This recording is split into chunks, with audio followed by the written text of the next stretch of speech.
The auctioneer called it 3 times. No one moved. She raised her hand. $4 bought 14 rooms, a collapsed roof, and something nobody remembered burying. The neighbors laughed behind their curtains. She walked up the drive alone. Then the floorboard gave, and the hollow underneath was not empty. Her fingers went into the dark first, before her eyes could follow. Cold air under the floorboard, colder than the room, and the smell of old dust and mouse-chewed wool. She felt something square, something wrapped, oilcloth, waxy and stiff under her fingertips, and beneath it, leather. But we're getting ahead. Back up 11 hours to the morning that put her on that floor. Eliza Wren Halloran had been a widow for exactly 6 hours when they came to move her out. Her husband died at dawn, quiet, no drama, a fever that had already taken the fight out of him a week before. The undertaker's cart hadn't cleared the lane before Gerald Price Halloran was standing in the front parlor with his thumb hooked into his waistcoat pocket, chest forward, weight back on his heels, drawing out that heavy gold watch chain like the hour mattered to anyone but him. He counted $4 onto the hall table, coin by coin. Slow, so she'd have to watch. The house is entailed, the furniture is mine, and the accounts were never in your name, he said. Take the coat and go. You were a convenience, Eliza.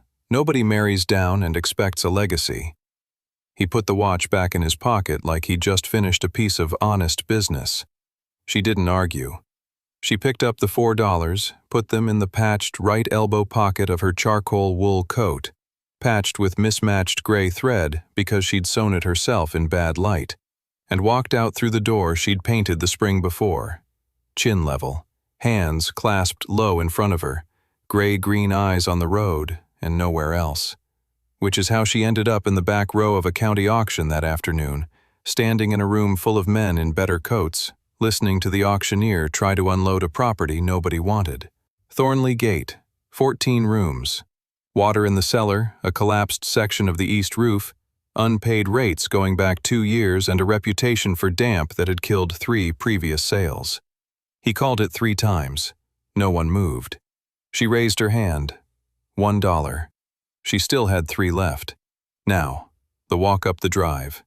Half a mile of gravel gone to weed, a lime avenue that hadn't been cut in 20 years, and the house sitting at the end of it like something that had been holding its breath. Gray stone gone green on the north face, windows dark except where the low sun caught them and made them look, for a second, lit.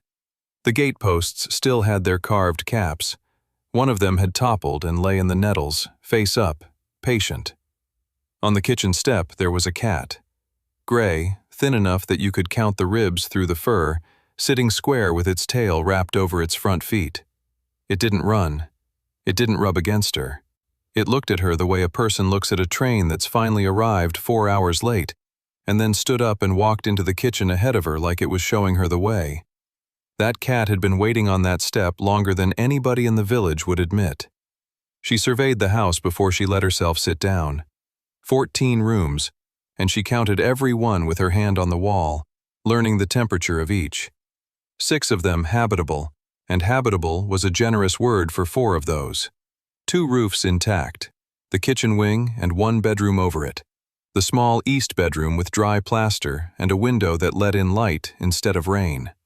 The great drawing room had lost its ceiling in the middle. The lath hung down in wet gray tongues, and the plaster dust had gone to paste on the floor. The morning room wallpaper had peeled back in one long curl, and underneath was an older paper, older by 50 years. Birds and green leaves, brighter than anything on top of it. The cellar had 11 inches of standing water. She measured it with a broom handle and a thumbnail scratch, because she wanted the number, not the feeling. And in the kitchen, the range. Cast iron, rust-floured, filthy. She opened the damper and struck a match and held it near the throat of the flue, and the flame leaned. It drew. After 20 years of nobody, that range still drew. That was the first thing that made her put her hand flat on the wall and leave it there a moment. The village noticed her, of course. Villages always notice. She walked down to buy bread with one of her remaining dollars, and the curtains moved in 3 houses on the lane. Not open, moved. That little twitch that means someone's looking and doesn't want credit for it. The baker's wife weighed the loaf twice and said nothing worth repeating. Only one person watched her straight on.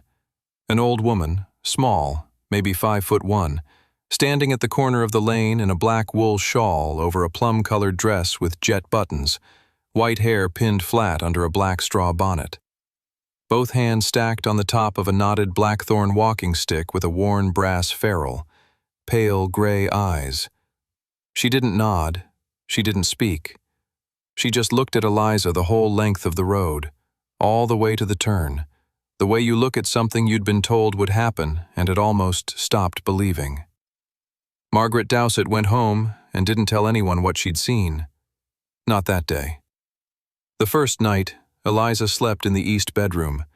It had a bedstead with no mattress, so she slept on her coat with the patched elbow folded under her cheek and the small brass key on its loop of black ribbon still tied round her wrist, the way she'd worn it since she was a girl, and nobody had ever been able to tell her what it opened.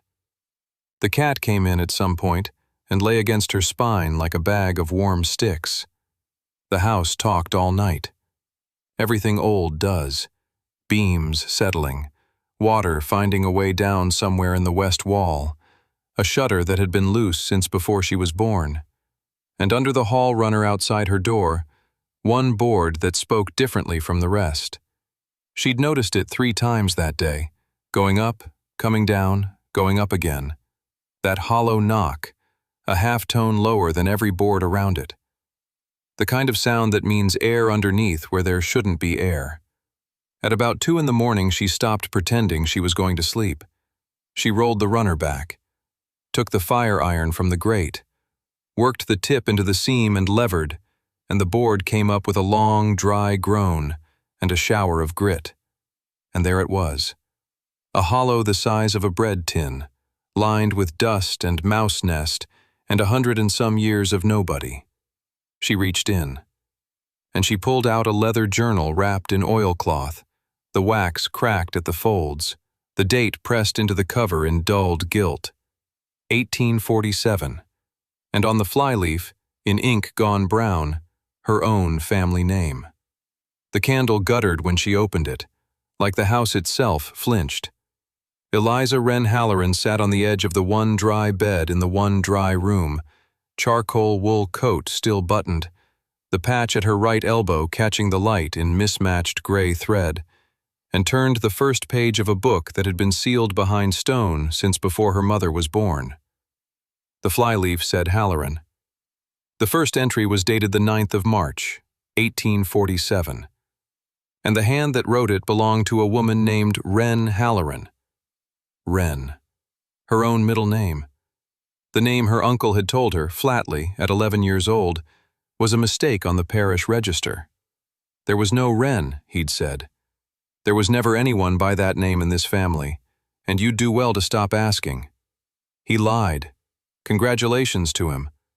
She read until the candle was a stub. The entries weren't confessions or love letters or any of the things you'd expect a woman to hide behind a loose stone. They were arithmetic, line after line of it, in a slanting, patient hand. March 9. To J.B., 40 pounds, roof and rafters, North Cottage. Not to be repaid, not to be mentioned. April 2nd. To M.C., 12 pounds 6, for the boy's schooling, Michaelmas term. She wept, told her not to.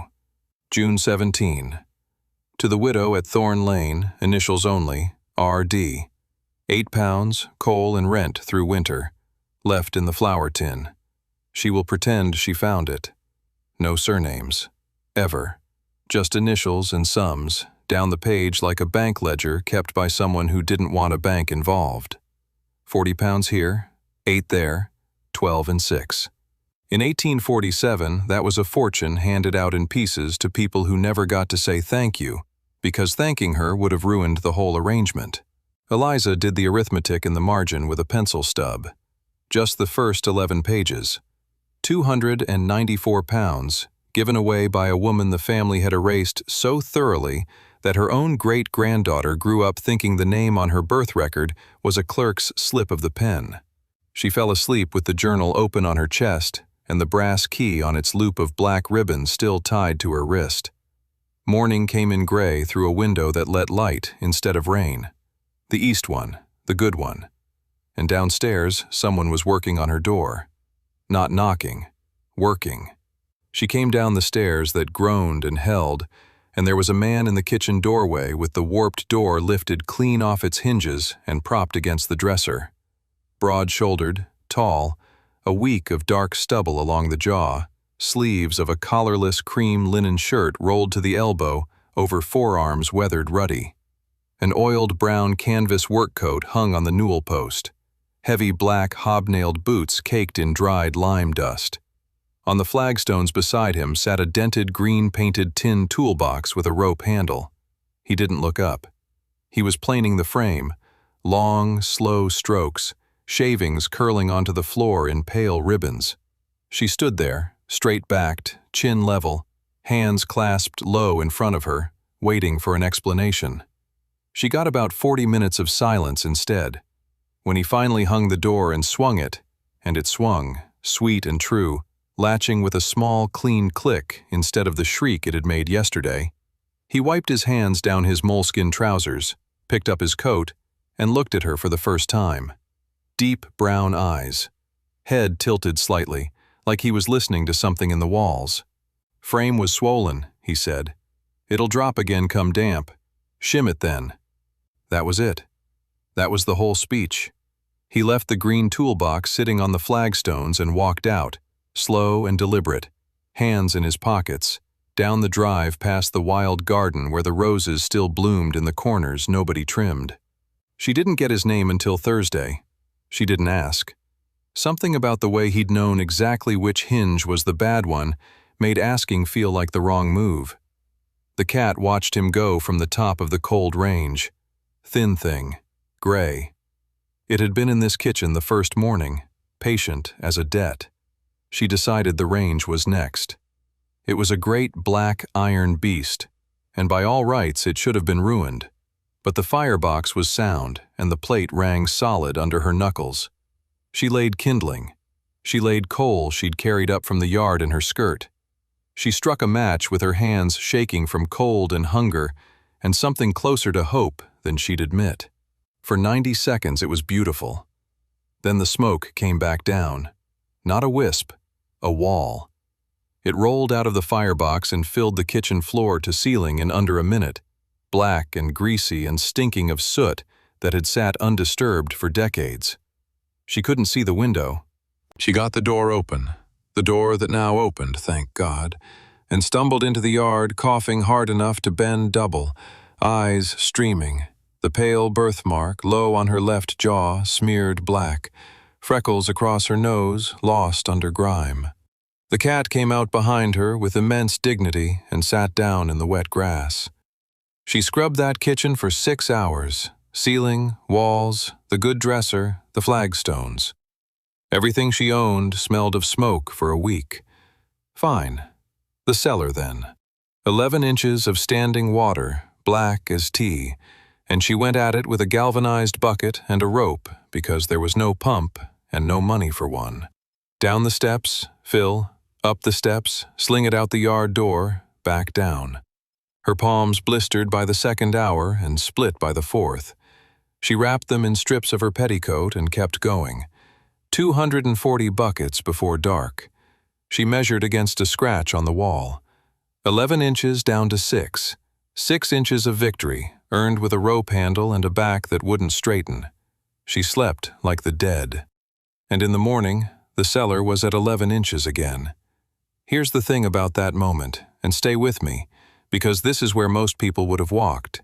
She stood on the bottom step in her scuffed brown ankle boots with the water lapping the toes, holding a candle, and understood that the drain channel cut into the floor ran the wrong way. Uphill. Some fool a century ago had sloped it away from the outlet. Every bucket she'd hauled had been water the house simply took back. She sat down on the step and laughed until it wasn't laughing anymore. Thursday, the toolbox owner came back. He'd said nothing about Thursday. He came anyway, boots crunching, hands in his pockets. He looked at the black-scoured kitchen, at the range. He crouched, opened the firebox, put his hand up inside the throat of the flue, and held it there. "Thomas Arledge," he said. "The flue cap's blocked. Jackdaws. 40 years of nests packed solid above the second bend. You'd never see it from below." She stared at him, because she hadn't told a soul about the flue cap came off on a Thursday morning, and what came down with it filled 2 feed sacks, 40 years of jackdaw nest, twigs packed hard as basketwork, soot in black cakes the size of dinner plates. Thomas Arledge went up the roof slope in his heavy black hobnailed boots, still caked in dried lime dust, and worked the cap free with a bar while she held the ladder below and pretended her arms weren't shaking. The relining took 3 days. Clay pipe, section by section, mortared in from the top down, the dented green-painted tin toolbox sitting open on the kitchen flags like it lived there. Then she laid the fire. Kindling, a scrape of paper, 1 match. And the smoke went up. Not sideways, not back into her face in a gray belch that drove her coughing into the yard. Straight up the throat of the chimney, clean, with that low pull sound a good flue makes, like the house had finally remembered how to breathe. Eliza Wren Halloran stood in front of the kitchen range with her charcoal wool coat still buttoned, the patched right elbow with its mismatched gray thread facing the light, and felt heat on her shins for the first time since she'd arrived. Real heat. The kind that gets into the stone and stays. She stayed there 20 minutes. Didn't say anything.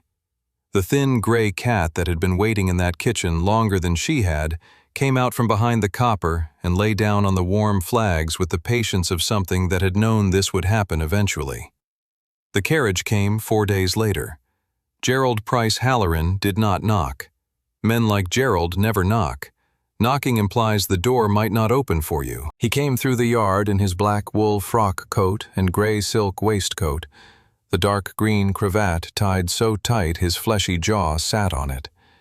And he drew out the heavy gold watch chain and consulted it before he'd said one word to her, as if the visit had a scheduled duration and she was already eating into it. He had papers. He always has papers. The offer was written, typed clean, and it was, and here's the ugly part, reasonable, well above what she'd paid. She'd bought 14 rooms and a collapsed east wing for a single pound at an auction where nobody else lifted a hand. He was offering enough to keep a woman in decent lodgings for 3 years. On paper, it was generous. On paper, he was the sensible one. "You've made your point," he said, thumb hooked in the waistcoat pocket, chest forward, weight on his heels. "You lasted longer than I wagered. Now, be a good girl and take the money before the roof takes the decision out of your hands." He looked around the kitchen the way you'd look at a stain. 14 rooms, Eliza. 6 of them habitable in a generous mood. You've no capital, no staff, no husband, and no earthly idea what a winter does to slate. You were always the one who couldn't count. Father said so. He let that sit, and then he smiled, because he thought it was kindness. Nobody's laughing at you. We're just waiting for you to be finished. A man who consults a gold watch in a house that has no clocks is telling you exactly how long he thinks you have left. She didn't argue. She took the paper, folded it once, and set it on the kitchen table, and Gerald left with the satisfied walk of a man who has done a difficult favor badly needed. He'd be back. They always come back. Work went on. That's the answer to men like Gerald, not a speech, a bucket. The east passage had damp 2 feet up the wall and plaster that gave under a knuckle like wet bread. She stripped it back to the lath, and understand what that means. You get a bolster chisel and a hammer, and you take the wall apart in wet gray sheets while the dust cakes your throat and your hair comes loose from the low, twisted knot at the nape and sticks to your face. And behind it, you find the oak lath strips, riven, hand-split, cut by somebody in the 1700s who never expected to be looked at. She stripped 11 feet of it in a day. Her hands bled at the base of the thumbs. Then she mixed the lime. And she got it wrong. Too wet. She wanted it workable, so she kept adding water, and it went on beautifully, smooth as butter, and she stood back, proud as anything. By morning, the whole run had crazed, a spiderweb of hairline cracks across every foot of it, and in 2 places the coat had slumped clean off the lath and lay on the floor in a gray pancake. She sat on the stairs and looked at it for a long while. Thomas came Thursday, like he said. He looked at the wall, tilted his head slightly the way he does when he's listening to something that isn't sound, and crouched by the bucket. Ran the failed mix through his fingers, the freckle cluster on the back of his right hand gray with it now. "Too wet," he said, "stiffer than that. It wants to hold a ridge when you draw the trowel through it." That's it. That's the whole speech. They mixed the second batch together, lime putty and coarse sand, 3-to-1, and he showed her the ridge test. And when she laid it on, it dragged rather than glided, and she hated it for an hour, and then it started to look like a wall. They worked the scratch coat until dark. At one point, they both reached for the same ceiling beam to steady a board, and her hand landed on his, palm across knuckles, both of them white with lime to the wrist. Neither one moved it for about 2 seconds. Neither one mentioned it. Ever. Margaret Dowsett came up the drive on the Sunday, bent slightly forward with both hands stacked on the top of her knotted blackthorn stick, brass ferrule tapping the gravel, black straw bonnet over that flat white coil of hair. 71 years old, and she'd walked 1.5 miles. In her shawl she carried a rose cutting wrapped in damp sacking. She wouldn't come in. She put the cutting in Eliza's hands and looked at her face a long moment, at the freckles across the bridge of that straight, narrow nose, at the pale thumbprint birthmark low on the left jaw, and her pale gray eyes went wet. "Your grandmother planted the roses along that south wall the year you were born," she said. "She told me you'd come eventually. She said not to mention it to your family." Then she turned around and walked home. Eliza stood in the drive holding a stick of rosewood, and the small noise of that sentence went off inside her like a joist giving way in a room she couldn't see. Because she had been told her grandmother died before she was born. She had been told there was nothing. She had been told this house was stranger's business and a fool's pound. She went to the east wing that night with a candle. The sealed door, the small brass key on the black ribbon at her wrist would not open, had never opened, had gone into and turned in nothing. She got in through the collapsed scullery instead, over the rubble, into cold that smelled of soot and old paper. And she knocked her knuckles along the paneling out of pure habit. Solid, solid, solid, hollow. 6 boards came away with the bolster. Behind them, set into the original stone, the iron chest lid comes up on 40 years of ledgers stacked in tight rows. Not 1 book, not 3. 22 of them, spine to spine, wrapped in oilcloth against the damp, the leather gone soft as gloveskin. Eliza knelt on the floorboards of the sealed east wing with the brass key still on its black ribbon around her wrist, and she lifted the first one out with both hands like it might come apart. It didn't. Whoever packed that chest packed it to last. The first page was dated 1843. The handwriting was small and dead level, the kind that doesn't waste ink. Down the left column, names. Down the right, sums. And in the middle, a word repeated so many times it stopped looking like a word. Forgiven. Forgiven. Forgiven. 12 shillings, forgiven. £2 forgiven. A roof at Cobb's Lane, £11, forgiven. She sat back on her heels in the cold and did what nobody in that family had ever bothered to do. She added it up. Here's the arithmetic, and I want you to sit with it. Between 1843 and 1883, that house lent out 319 separate sums to people in a village that never once said thank you out loud, because it was never asked to. Not a single loan was called in. Not one. And underneath it all, on a folded certificate tucked into the back cover of the 1861 book, sat a trust, £4,200, held at 3%, compounding quietly for 40 years while the house rotted above it. The interest paid the loans.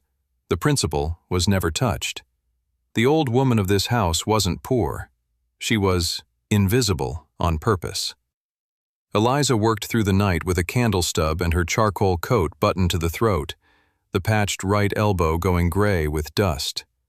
The thin cat that had been waiting in the kitchen since her first morning came up the stairs and folded itself against her hip and stayed there, patient as a stone.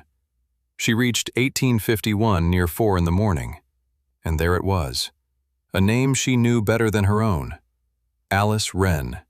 School fees and passage, Michaelmas term, £42. Forgiven. Not to be spoken of. Her mother. Her mother's maiden name, in that flat little hand, in a house Eliza had been told her family had no connection to whatsoever. She'd been told her mother came from nothing, told it in that specific tone people use when they want you to feel the nothing. Told the Hallorans had done Alice Wren a favor by taking her in, and told, later, when Eliza's husband died and the brothers came with their papers, that she'd inherited nothing because there'd never been anything to inherit on that side.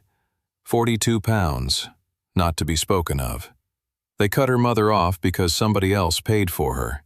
That was the shame, not poverty, charity, being helped by the woman in the crumbling house. And the Hallorans couldn't stomach that the money hadn't come from them. Eliza pressed the heel of her hand to her eyes. The freckles across the bridge of her nose stood out sharp against skin gone white. Then she closed the book and put it back in the row where it belonged, because that's who she is. Gerald arrived 11 days later with a lien.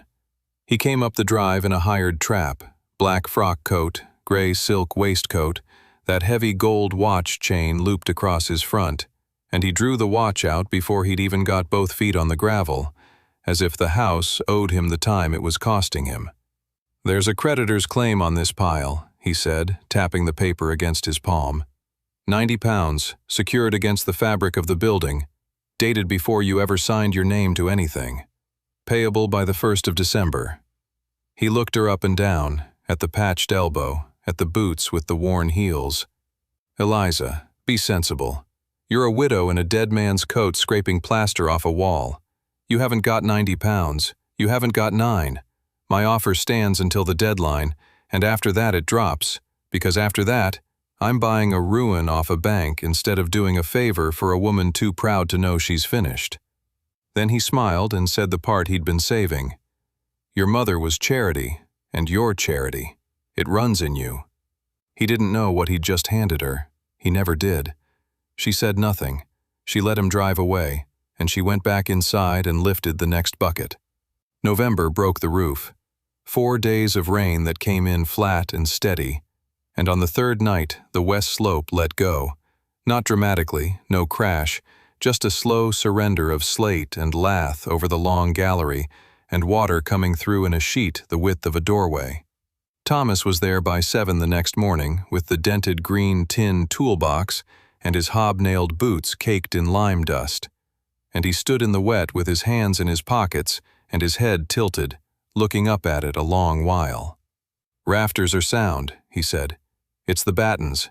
Somebody used soft pine in 18-something and never came back." Then he told her what battens and slate and a man's month would cost, and the number sat between them in the rain, and it was more than she had. That's the truth of it. Restoration isn't romance. It's arithmetic, and the arithmetic that night did not work. So here's the scene, and if you've come this far, stay for it, because everything turns here. One dry room, one candle, the cat on the windowsill, rain on what was left of the roof, and Gerald's offer flat on the table with its clean copper plate and its space for her signature, and beside it, the sums she'd written out 4 times, hoping they'd change. £90 by December, roof before January, lime, lath, slate, labor. The solicitor in town hadn't answered 2 letters. The trust certificate meant nothing without the will that named who it was for, and the will wasn't in that chest, and she'd looked. She picked up the pen. She got the nib as far as the paper. She sat there with her chin level and her hand steady, and the brass key hanging off her wrist. And she thought about her mother's name in a stranger's ledger, and she thought that maybe being finished isn't the worst thing. And the pen touched down, and the candle guttered sideways in a draft in a room she'd sealed herself, coming low along the floor from the baseboard under the window where the plaster had blistered. She set the pen down. She knelt. She got her fingernails into the gap, and the board came away in one piece, dry as paper, and behind it, folded, small and yellow, and tied with a bit of black tape, was a letter. 6 lines. That flat little hand. If you are reading this, you stayed. The second will is sealed behind the paneling in the small room off the north landing. I put it where the family would never look, because the family never looked anywhere but at itself. Eliza sat back on the cold boards and started to laugh, and it came out wrong, and she let it. First light came gray through the east window, and they took the paneling off with a pry bar and 2 flat chisels, working the pins out where the joiner had set them a lifetime ago. Thomas held the board while she drew the last nail, and the panel came away whole, the way good work does. Behind it, a cavity 9 inches deep, lined with tarred paper against the damp, and in the cavity, a tin box, japanned black, no lock on it at all. She set it on the floor and opened it there, in her charcoal wool coat with the mismatched gray thread at the right elbow, the brass key on its black ribbon swinging at her wrist. The second will. A ledger, cloth-bound, swollen at the spine, and an envelope with her name on it in the same hand as the letter behind the baseboard. Thomas looked at it for a long moment, hands in his pockets, head tilted the way he does. That's the one he sealed the room for. One sentence, and the whole house made sense. 3 days later, they sat at the solicitor's table in Marchford, the good table, the one with the green leather top. Gerald Price Halloran arrived 11 minutes early in his black frock coat and gray silk waistcoat, that heavy gold watch chain looped across his belly, and he drew it out and consulted it before he'd even sat down, as if time itself were a thing he'd purchased. He'd said a great many things in the weeks before. He'd said the estate was a wet hole a sensible man wouldn't stable a horse in. He'd said, in front of 2 clerks, "She's a widow with 9 pounds and a patched coat. She'll be gone by Michaelmas, and I'll buy it off the county for pocket change." And on the step of the church, loud enough for the pews to hear, he'd said, "You were never family, Eliza. You married in. You don't inherit a name by wearing it a while." Remember that line. It's about to cost him everything. The solicitor read the second will aloud. Dated the 4th of March, witnessed by 2 men whose names were still on gravestones in the village. It left Thornley, all 14 rooms of it, the 70 acres, the gatehouse, the well, the wild garden, to the daughter of Cornelia Wren. Not to a nephew, not to a man of business. To the line the family had spent 40 years pretending didn't exist. Eliza Wren Halloran sat straight-backed, chin level, hands clasped low in front of her, gray-green eyes on the paper, the pale thumbprint birthmark low on her left jaw catching the window light. Gerald pulled out his watch, looked at it, put it back, pulled it out again. He had nothing to say, nothing at all. That silence, that was the whole war, one without a raised voice. Then the solicitor opened the ledger, and the silence got worse for him. Because the old man hadn't only hidden a will, he'd kept accounts. 61 years of loans made quietly to people who couldn't get credit anywhere else, most never called in, all of them written down. And on page 49, in the same square hand, Price Halloran, R. Advanced against the mill debt, 1859, 1,400 pounds. No repayment recorded. Then a second entry, 1871, 900 pounds, to keep a certain sandy-haired young man out of a courtroom in Bristol. 2,300 pounds. At 3%, uncompounded, over the years since, the arithmetic sat there on the table like a dead animal. Gerald's own family owed the estate more than the estate had ever owed anyone. The house he called a wet hole had been paying his rent his entire life. He didn't shout. That's the thing about men like Gerald. He stood, adjusted his cravat, hooked one thumb in the waistcoat pocket, and walked out with his chest still forward and his weight still on his heels.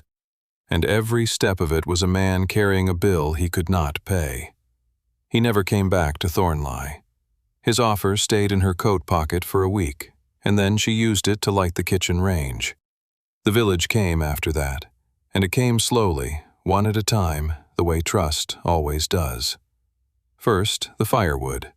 A cord of seasoned ash stacked against the south wall. No note, no name, just done. Then a slater from Troe with 2 bundles of reclaimed tiles on a handcart, who said only, "He roofed my mother's cottage in the wet year, wouldn't take a penny," and climbed the scaffold before she could answer. A week later, a man of 68 in a good coat put 42 pounds on the kitchen table in coin and paper. Loan from 1859, never called in. I've been carrying it since I was 19. A woman brought seed potatoes. A wheelwright rehung the yard gate and took payment in tea. The blacksmith's widow sent a jar of nails, which is a strange gift and exactly the right one. And Margaret Dowsett came up the lane in her black wool shawl over the plum-colored dress with the jet buttons, bent forward with both hands stacked on that knotted blackthorn stick with the worn brass ferrule, and she stopped at the wild corner of the garden where the roses had gone feral against the wall. "Your grandmother planted those the year you were born.